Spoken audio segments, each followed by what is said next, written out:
challenge गरौँला ल ए सच्चियाले खाएर याद छ है चटपटे खासमा के छैन मेरो ल रेडी ऊ त्यको खम्बामा छोराउनु पर्छ ल हजुर Caesar paper rock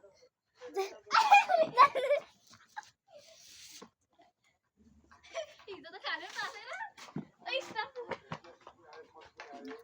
scissor paper rock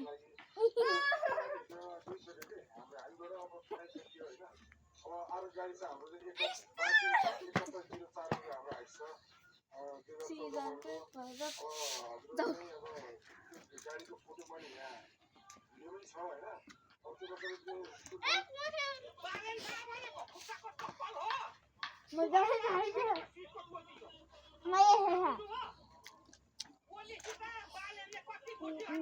जाऊ पहिला म प्रदेशबाट दशमला जोडेर बुवालाई नमस्ते भन्दै आशीर्वाद दिन चाहन्छु अनि बुवाले चाहिँ बालेन साथीलाई यस्तो भन्यो लक्षित पारेर बोल्यो नयाँ आउने प्रति चाहिँ कटाक्ष गरेर बोल्यो नयाँ आउनेलाई चाहिँ खेदो खन्यो भनेर चाहिँ मैले यो भिडियो बनाएको होइन तर बुवाको जुन यो बोली जहिले बोलिरहनु भएको छ मिडिया सामु तपाईको बोलीमा डर देखिएको छ त्रास देखिएको छ छटपटी देखिएको छ आत्तिएर बोलेको जस्तो भाव भइरहेको छ बुवा तपाईको यो बोलीको संकेतले चाहिँ के भनिरहेछ भने 3 करोड जनताको हितमा छैन यो तपाईको सम्बोधन भने जनाइरहेको छ बुवा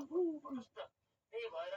तपाईलाई अब मैले विदेशबाट एउटा सानो के सन्देश दिन चाहन्छु भने बुवा सक्नुहुन्छ भने नयाँ आउने प्रति राम्रो गर्नुहोस् सक्नुहुन्न भने नराम्रो पनि नगर्नुहोस् किनभने देश व्यक्तिको हुँदैन देश 3 करोड जनताको 3 करोड जनता के चाहिरहेको छ देश जितिसक्यो देशलाई चाहिँ अब निकास यो ज्योतिषको कुरा सुनौ साथीहरू श्रवण संस्कृति पार्टीको र अरू पार्टीको त नामै छैन होइन मात्रै बालेन शाह र केपी ओलीको मात्रै मतगणनाको हिसाब किताब निकालेको छ है उसले यदि यो कुरा मिल्यो भने त तिमीलाई 32 प्रोग्राम छ है तिमी पक्का ज्योतिष हो रहेछौ भन्न ठान्छौ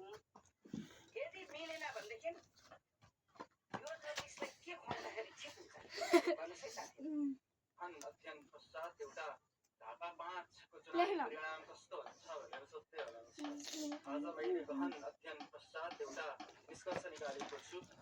ढापा 5 को मत परिणाम कुन हिसाबको होला त भनेर मैले यहाँ सबै अध्ययन गरेको छु मेरो अध्ययन अनुसार ढापा 5 मा कुल 1,21,251 मत बस्नेवाला छ जसमध्ये केपी शर्मा ओलीज्यूलाई 62,422 मत जाने छ अनि बालेन्द्र शाहले कति मत ल्याउँछन् भनेर सोच्दै हुनुहुन्छ 41,511 मत यो बालेन्द्र शाहको मत हो ढापा 5 मा अनि अरू केपी ओली बालेन बाहेकका अरू उम्मेदवारहरू नेपाली कङ्ग्रेस नेपाली कम्युनिस्ट पार्टी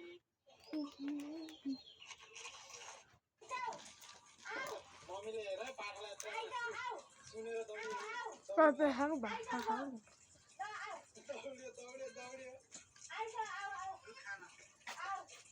मम्मीले यसरी जुत्ताले यत्रो दौडेको माथि गर्नु अहिले खाने पार्टीलाई खाने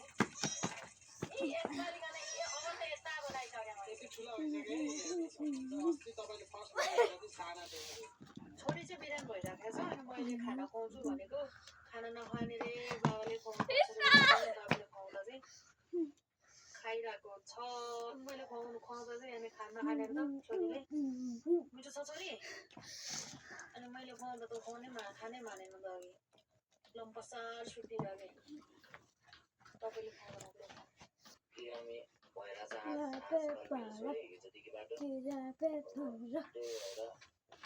औषधि दिन लागि धेरै गाह्रो अनि टन्न खाँदैन होइन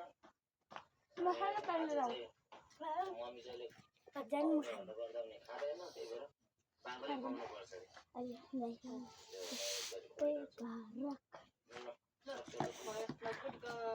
थ्याङ्क यू छोरी सबैजनाले मेरो छोरीलाई धेरै आशीर्वाद दिनु होला आजकल छोरी अलिक सन्चो छैन त्यही भएर हो होइन अब आमाले खुवाउँदा नि मानिराख्दैन मलाई नि मैले नै खुवाउनु पर्छ त्यसैले उपाय त लगाउनु पर्यो अब आफ्नो हात चल्दैन हात नचलेपछि हातै खुवाउनु पर्यो भएन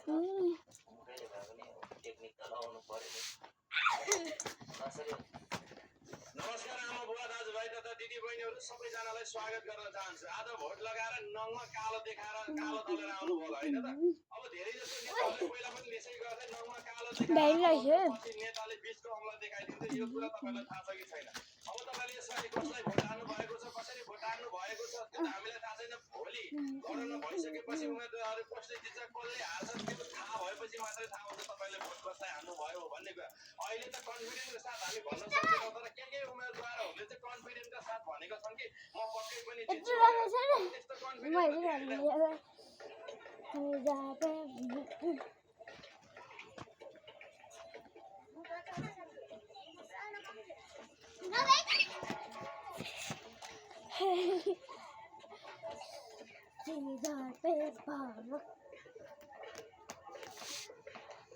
तपाईले बिहान उठ्न बित्तिकै चुकेर पनि यी तीनवटा गल्ती नगर्नुहोस्, नत्र तपाईले बिहान उठ्न बित्तिकै यार म पनि खान्छु तपाईको भाग्य गेम भाइ गेम हो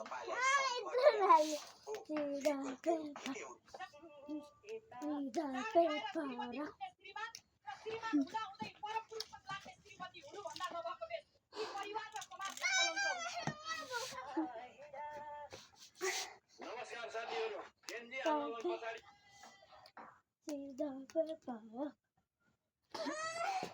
झापामा बालेनको सक्रियता देखेर डरायो भने नबिजन्छ नसुने बालेनको गरे काङ्गे दर्शक चुनाव हार्ने त्रासमा राज्य सत्ता चुस्न नपाइने चिन्ताले पुरानाले फाले नयाँ अस्त्र बिना प्रमाण रवि कुलमान र बारेलाई विदेशी दलाल भन्दा उदान्थ्यो आफ्नै खोक्रो राष्ट्रवादको भूखुण्डो भङ चिर्दै शक्ति बुझेका जनताले नै फर्काउन थाले लाग्यो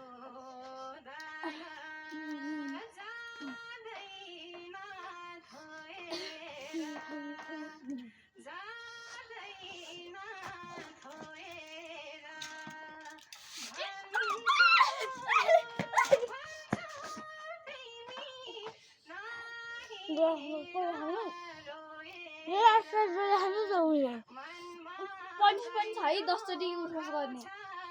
आर्मीले